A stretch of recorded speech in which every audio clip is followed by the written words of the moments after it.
This is a prison break that is enough to be contained in the judicial supervision room. The man hid in the parcel tray with a pregnancy.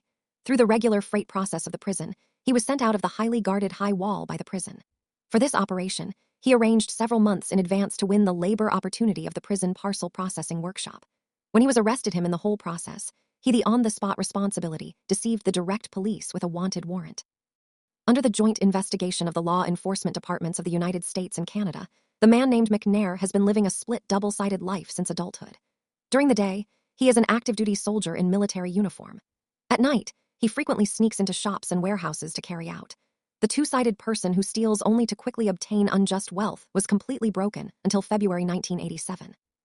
That night, McNair sneaked into a local warehouse to commit theft, but was bumped into the security personnel and truck driver on duty on the spot. In a panic, he pulled the trigger. The security personnel were shot and injured, and the truck driver survived on the spot. Just a few days after the loss of life, McNair was arrested by the local police. The ballistic appraisal report of the witness and physical evidence at the trial site formed a complete chain of evidence with his own confession. Finally, the court sentenced him to 2 life imprisonments for attempted murder, which meant that he would spend the rest of his life in prison.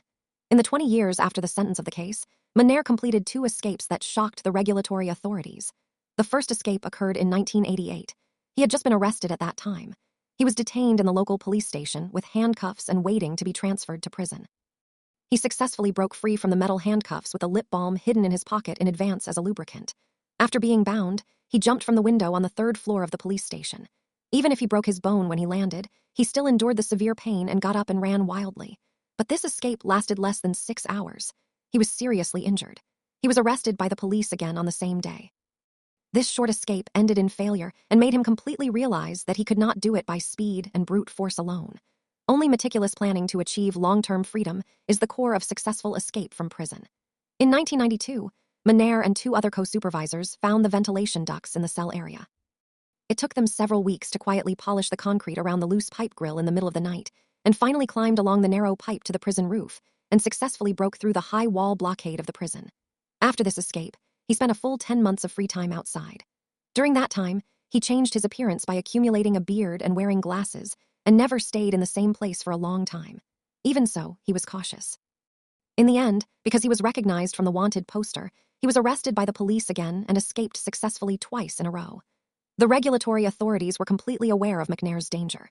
He was breaking through. In the process of supervision, he never used violent means, but had superhuman patience and planning ability, and never gave up the idea of escaping. So he was transferred to the super prison with the highest security level in the United States, known as the Alcatraz Island of Rocky Mountain, where 24-hour blind spot-free monitoring is carried out. Detainees have to accept 23 hours a day. There is almost no possibility of escape from solitary confinement. McNair knew very well that there was no possibility of forcibly breaking out of this prison, so he started a 3-year perfect disguise. He became a model detainee in the prison.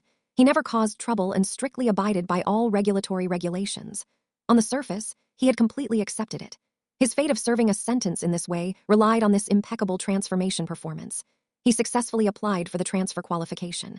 In 2005, McNair was transferred to Pallet Federal Prison. This is still the highest security-level prison facility, but in McNair's eyes, there are opportunities to enter Poro. After the prison, McNair spent several months to thoroughly understand all the details of the operation of the prison area, which included the guards' shift change law, the monitoring equipment's coverage of the blind area, and the schedule of freight entry and exit. Finally, he focused on the mail parcel bag repair workshop in the prison area. In this workshop, the pressure personnel will be responsible for repairing the American Post. The repaired old postal bag of the government will be put into a pallet and wrapped in a plastic shrink film, and then transported by a forklift to the exclusive warehouse outside the main prison wall, waiting for the postal vehicle to come to the door to transfer. On the other side of the wall is the freedom he dreams of. An almost crazy plan is completely formed in his mind. He wants to hide himself in the tray of surrogacy. The prison let the prison personally transfer himself out of the high wall. For this plan, McNair has been preparing for several months to polish every detail of the execution to the extreme. First, he repeatedly figured out the standard stacking method of the tray. He reserved a hidden space between the oil bags that could just fit his body, and tested many times to confirm the structure. It is stable enough not to be crushed and deformed by the oil bag on the upper layer. He accumulated the stolen plastic waste and packaging materials little by little. He made a simple breathing tube by hand. He hid a set of sportswear and running shoes in advance to prevent the whereabouts of the ball suit from being exposed. At the same time, He hit a sharp razor blade to cut the shrink film from the inside. April 2006, on the 5th of the month, the day of the implementation of the plan finally came. All the preparations were ready. At 11:15 a.m., the workers in the workshop went to the canteen one after another. The guards were empty in the workshop at the main exit. McNair needed to finish the last batch of mail bags with repair, model detainees. His request easily obtained the consent of the guard. When the workshop was completely quiet, McNair immediately began to act. He quickly took off his uniform and showed the sportswear that had been worn inside. Then he turned around and got into the Pallet mezzanine prepared in advance. At 11:30, the car entered the workshop on time. The metal goods plugged in steadily. The pallet where was located slowly drove to the warehouse outside the wall until the pallet was put down smoothly. The staff in the warehouse also left one after another to the canteen and fell into complete silence. Then he took out the blade and carefully cut the shrink film from the inside and drilled out of the pile of mail bags. At this moment, he was already outside the main wall of the prison. He stood in place. He took a breath of the air with a breath of freedom, then turned around and ran into the woods. The staff who returned to their posts at 1 o'clock in the afternoon found the cut trays and scattered oil bags and immediately reported them to the security department of the prison area. After emergency inventory, the supervisory authorities confirmed that McNair had escaped. The whole process was instantly sounded the alarm. It was reported that roadblocks were set up on various traffic routes. Helicopters took off to carry out aerial patrols. The large-scale search and arrest operation against McNair was fully launched. However, at this time, McNair ran along the railway tracks for more than an hour. At this time, a police car passed by him. The height and body size of the man in front of him were completely the same as the information on the wanted warrant. The police car immediately stopped the jogging man. In the face of the policeman's questioning, McNair did not show any panic. He stopped with a smile and adjusted his breathing while calmly explaining to the other party. He said that he was just a daily exercise. At the same time, he casually blurted out a fake name made up in advance in the face of the policeman's repeated questions. It is suspected that his tone was relaxed throughout the whole process, and his demeanor naturally did not show any flaws. The whole conversation lasted for more than 10 minutes. At this time, the picture quality of the wanted photos sent by the police was blurred and could not complete a clear face comparison.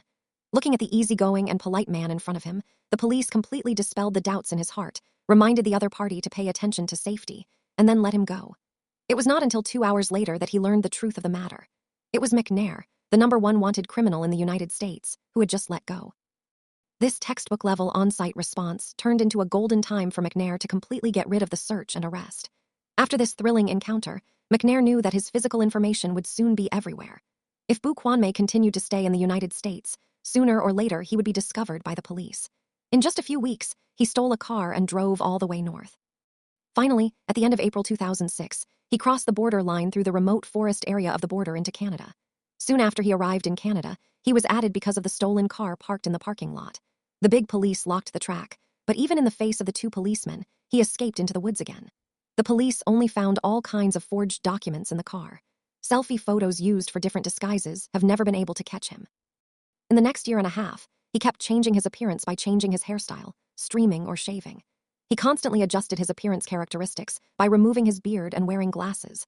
Throughout the escape process, he always maintained extreme restraint.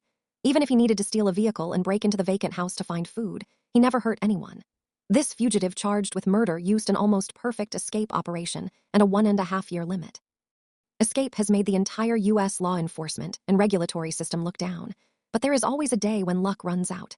Late at night on October 25, 2007, when McNair was driving a stolen vehicle, he encountered a drunk driving random checkpoint set up by the local police. In the face of the routine inspection of the police, his fake identity was revealed on the spot. The policeman felt that his face was particularly familiar and immediately took him back to the police station to collect fingerprints. Finally, the fingerprint comparison result confirmed that he was McNair, who had been on the run for a year and a half. After his arrest, McNair behaved very cooperatively. Perhaps the year-long exile career had already exhausted him physically and mentally. Soon, he was extradited back to the United States, and the regulatory authorities made up their minds not to give him a 4th chance to break through the regulation. He was sent back to the prison where feloners were imprisoned and returned to the concrete cell, which was almost isolated for 23 hours a day. Until today, McNair would walk back and forth between the door and the wall every day. Perhaps he was